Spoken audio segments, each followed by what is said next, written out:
Guys, welcome to this week's podcast episode. I'm really excited about today's guest because today's guest is an expert in artificial intelligence, machine learning, all of the cutting edge technology that's coming. We're going to have a fantastic discussion. His name is Shakeel, based out of the UK, and he's got a fantastic story, experience, and background, and I'm happy to welcome him to the show. Welcome.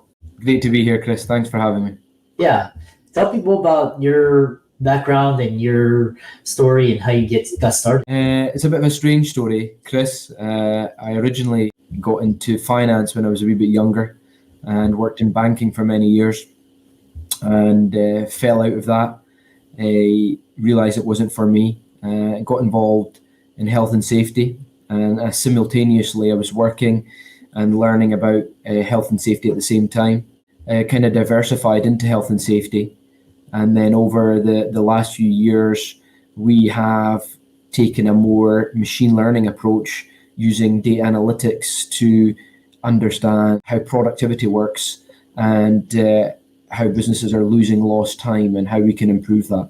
Yeah, fascinating. And I'm really excited to talk about AI because with this whole ChatGPT, it's really exploded my business, and I've been working with this Opus Clip to viral video reels, and it's really it's almost like having 10 people working for you, but it's like for each thing it costs like fraction of a penny to do these things. So talk about this AI and the potential, what it's doing, the challenges, etc.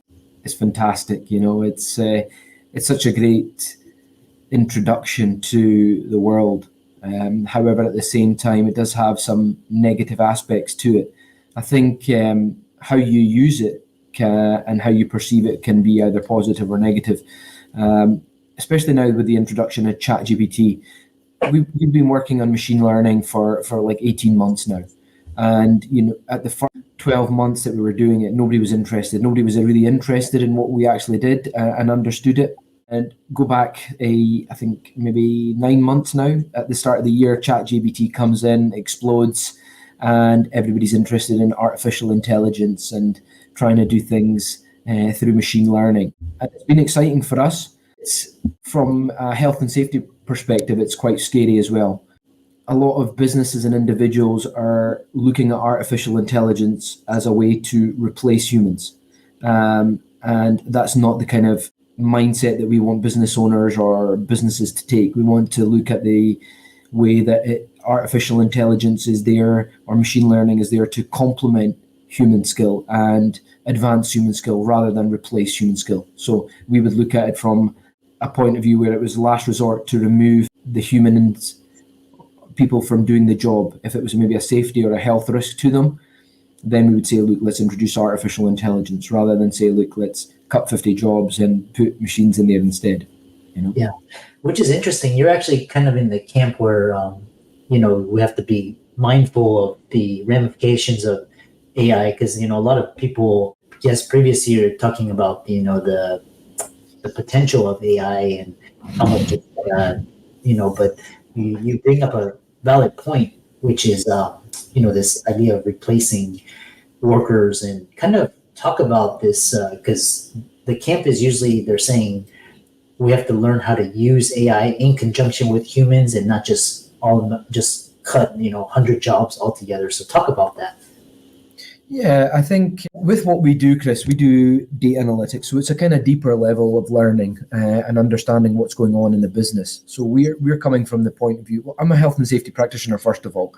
So my ultimate job and my role is to protect human life first and safeguard them. So, I don't want them to be replaced by machines unless it's, it's a necessity, unless, we're going to send them down some crazy dark tunnel or onto the Antarctic and we can send a machine instead, then it's totally different. But I come from the point of view that, we find what's going on in the business, what's going wrong with the business, and we then train individuals or to upskill them, to complement them, so they've got more understanding of the role. Whereas, there's this mindset of is that in certain individuals, not every individual, there's this mindset that, we don't need to do the job anymore because a machine can do it for us. That's not the case. We don't ever want to go down the route where machines are doing everything for us, because then we've got nothing to do. Well, we do have something to do, but we don't want to be in that situation. We want to be able to say, right, we've recognized that we can interact with the machines and artificial intelligence if we learn to upskill, learn new modules, new training, whatever the role takes, if that makes sense. Yeah. Because kind of what's happening is that this whole work from home movement and this whole area where social media and internet has allowed people to become self-employed or create their own businesses. And now these corporations are kind of sitting on empty commercial real estate and struggling for workers. So that's, the potential for software, AI, and robotics to come in and help boost up that area. And then also this idea of, but then you also, for example, with autonomous vehicles, where vehicles are going to be able to drive on their own, you have, thousands probably of, truck drivers that will be, out of a job right then and there. So kind of talk about how like areas where AI can help boost, and then how, and areas where we have to coexist, in some places where we don't have to replace jobs. So taking it from a safety point of view, rewinding it just about what I said there, we would look at a deeper level on what's actually going on in the business and what risk the work activity would create for the individual. So if the individual was in a position where they could be hurt or they could be injured, and there was, risk to life, then we would say, let's bring in artificial intelligence to do that. However, if it doesn't say that, if it was a case that the risk or the work activity, we could reduce the risk to the individual by upskilling them, giving them additional training, enhancing their performance in some way, making sure that they were actually fitter and more agile to do the task, then we would look at following down that route. It's a bit of a crazy time, because individual and businesses, there needs to be that bridge in businesses between artificial intelligence and human. There needs to be that bridge there, so that on one side the workforce is not disrupted by what's going on with machine learning and artificial intelligence. We don't want to disrupt an industry. We don't want to take away jobs from people. We want them to be in a situation where they don't feel threatened. And this is one of the things that data and machine learning can do to a business or an industry, is it could put them in the back foot, because data can expose people and jobs. So if maybe somebody's not performing the way that they should be, or the business is not performing as a whole, then understanding and viewing the data can disrupt that kind of culture in the business. Yeah, I love that. I love that answer, because there's basically, you have to find out ways where you can kind of use it for good in some cases, as opposed to bad, which kind of brings us to these kind of the dangers of AI, this area of where we're moving from kinetic, or actually this area of AI and national defense and national security, where we're moving from kinetic warfare to more like information warfare and economic warfare. Kind of talk about like, because we can imagine this moment where just the AI just goes rogue, or a rogue nation just kind of deploys this AI software and just shuts every, it causes a lot of harm. So kind of talk about that from where you're looking at from like national defense and security and all of that. Yeah, it's a data war out there. It is machine wars out there. It's who has the most data has the competitive advantage. What a machine is programmed to do is to understand the data that it's been given. Now, the disadvantage to that is that if the machine has not been given the full data. So the way that we operate is that if we take information from all different areas of the business, and maybe a HR department, a health and safety, an operations department, and one part of the business only gives us 50% of the data, and we put it into the machine, and 50% of that data is missing, the machine will still make a decision based on that data that has been given. Now, it might not be the decision that best suits the business, because there's missing information. So we have to be mindful of that. We're still at the stage where it's humans, we are programming the machines. But eventually, as the machine evolves and it's machines programming the machines, then it can be quite dangerous. Yeah, especially when that is actually quite. And then I'm just imagining this moment where we have this catastrophic event with AI, similar to like a 9/11 or something, something big, and basically the government shuts it down, and can have all these rules and regulation. But what is interesting is what this you mentioned that it's happening so fast, and why is it happening so fast? And talk about this exponential curve that we're experiencing right now. It is happening fast, but is it happening fast? Because if you look at one of probably the biggest AI tools out there, like Google, how long has it been around? How long has Facebook been around? How long has Instagram been around?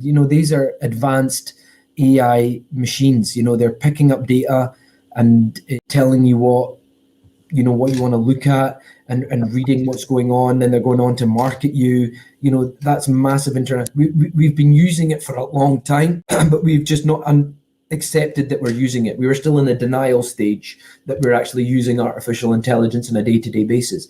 Now we are in the acceptance stage that we are using it, and it could be used in our business to replace our jobs. And that's where the threat comes in, and that's where the pushback comes in. And that's where, as individuals or business owners, as I talked about just moments ago, it's disruptive to a business now because there's a real threat involved.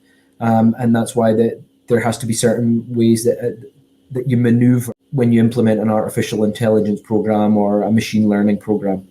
It's interesting because I'm a father of two, and I've got two kids, 6 and 3, and they're using these tools all the time, not even thinking about it. Even, for example, if you look at Netflix now, and Netflix, it's actually got that algorithm built in it that it's actually telling you what's suited to what you want to watch. So they're using that from a young age, but it's only when you pull back and actually realize what it's going, you're letting the machine guide you to what you want to watch or what you're interested in.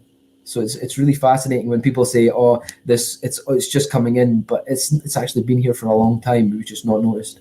Yeah, and it's getting better and better.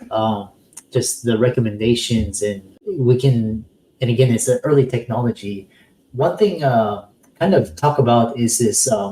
So I've been reading, like Google, Microsoft. I think the first, OpenAI, the ChatGPT was like the kind of the mass large language model, but Facebook and Google, Amazon, they're all developing their own large language models. Kind of talk about how that intersects with machine learning. What's that's going to mean? What do you see happening from there? ChatGPT is an absolutely fantastic tool because you're asking it to do things for you, and then ChatGPT is, the more and more people put into it, the more and more data that they've got and the more information that they're doing. They're maybe extracting stuff from Google or they're extracting stuff from Amazon, and then they're putting that in, and then they're asking the machine to give them their point of view.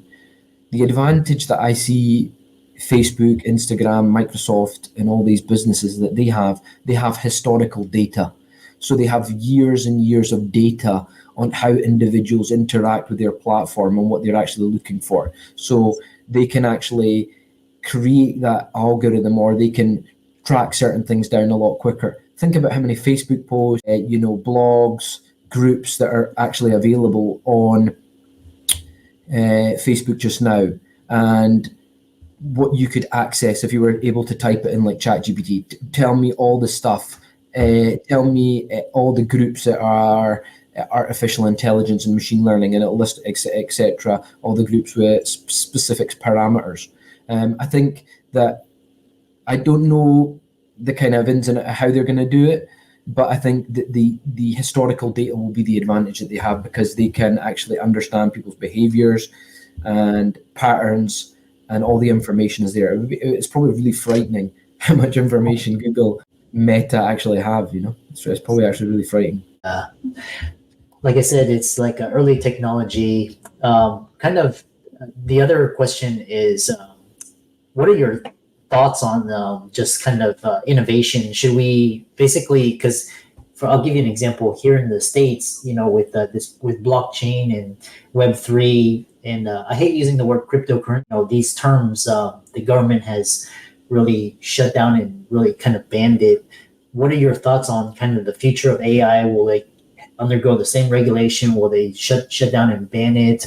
On the thoughts of innovation at the intersection of regulation. If they wanted to regulate it, Chris, they would have regulated it already. That's the bottom line. It's like, if you want to regulate something and you see it as a danger, then you put the controls in ASAP. However, at some place, at some stage in this, people are benefiting from it, whether it's big corporations, individual shareholders, whatever it may be. So they're going to let the machine run. And you have to let it run because as well at the same time, because as we come into this 4IR, we have to kind of understand people's behaviors as well. And are they more acceptable to artificial intelligence? How much pushback is there going to be? Where's the pushback coming from? They don't want to, they've accepted that we're going into, and we're in 4IR and we're going into this industrial revolution of this tech age, etc. So they don't want to put too many controls on it to slow it down. If they have plans to, to implement it and utilize it as best as they can, they're going to let it run. But for me, from a personal point of view, I think that it's happening fast, and they need to really sit down and look at it and see what age groups are using it and how they should be using it, because you don't want to take away early human skill. Like, for example, I was having this conversation with someone the other day, and they were talking about how they got AI to write certain words for them, spell certain things, and we don't want to take that. There should be an age limit on that. We want kids to be, this is my view, we want kids to have good writing skills, good reading skills, be articulate to a certain extent, as articulate as they can be, not at any time, but as articulate as they can be, and read fluently. So they shouldn't be allowed to use certain tools from, maybe under a certain age. And, people probably disagree with that. They probably say that it can help them. I still think that, these are the oldest forms of learning, is listening and reading and writing and etc. So we have to be mindful of certain things. I think that, back to your question really before, is that at what level and who's using it?